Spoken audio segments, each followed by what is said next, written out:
Assalamualaikum warahmatullahi wabarakatuh. Saya Purwanti, Ketua dari Peneliti Dampak MBKM di tingkat fakultas.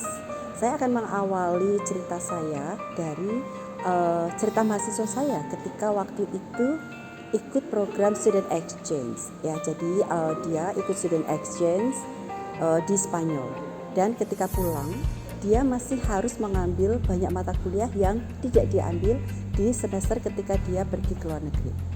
Sayangnya waktu itu saya menganggap bahwa mahasiswa itu sangat potensial dan mahasiswa itu sudah memberikan kontribusi banyak kepada program studi dan juga fakultas. Akan tetapi mahasiswa tersebut ketika lulus tidak bisa mendapatkan gelar cum laude meskipun IPK yang diperolehnya itu sudah sangat cukup untuk mendapatkan gelar cum laude.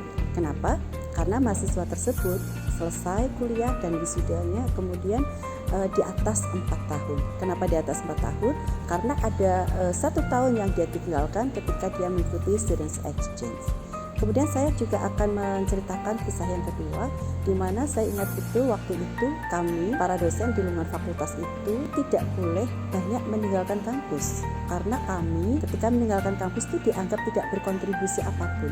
Padahal ketika kami meninggalkan kampus itu kami mungkin mengadakan kegiatan seperti misalnya melakukan visiting lecturer di universitas di luar negeri ataupun di dalam negeri, dan juga kami melakukan presentasi ataupun melakukan penelitian-penelitian dengan dosen dari universitas lain. Nah, itu adalah 2 kelas balik yang saya ingat ketika MBKM belum diimplementasikan. Dengan adanya kegiatan MBKM, dengan adanya kebijakan MBKM yang sekarang malah dihimbau oleh pemerintah untuk segera dilaksanakan oleh semua universitas, saya merasa bahwa semua hal-hal yang tadi saya sampaikan di depan itu sekarang sudah mendapatkan penyaluran yang benar. Mudah-mudahan dengan adanya MBKM yang dilaksanakan di Universitas Muhammadiyah Yogyakarta, kedepannya baik mahasiswa ataupun dosen itu akan mendapatkan banyak manfaat. Hasil dari penelitian ini nanti diharapkan bisa memotret ketercapaian IKU, khususnya IKU 3, 5, dan 7. Nah, penelitian ini mengambil partisipan, yaitu para pimpinan fakultas yang terdiri dari dekan dan wakil dekan. Dan kemudian untuk mendapatkan data, kami menyebar survei kepada 30 pimpinan yang berada di level fakultas, dan kemudian kami melanjutkan investigasi lebih lanjut dengan melaksanakan focus group discussion.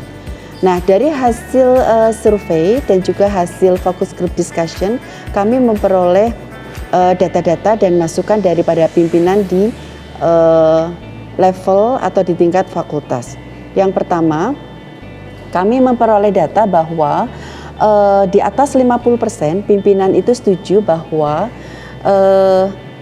pelaksanaan MBKM telah dapat meningkatkan kinerja dosen khususnya di bidang pengajaran, dan bahkan program MBKM yang dilaksanakan di tingkat fakultas sudah memberikan kesempatan bagi para dosen untuk bisa mengajar di luar Universitas Muhammadiyah Yogyakarta.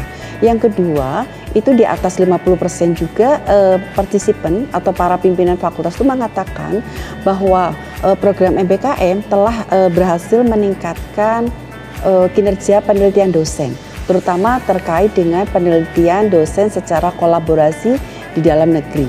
Kemudian yang ketiga, sekitar 50% pimpinan mengatakan bahwa kegiatan MBKM telah berhasil meningkatkan kinerja pengabdian kepada masyarakat yang dilakukan oleh para dosen di lingkungan fakultas. Kami ucapkan terima kasih.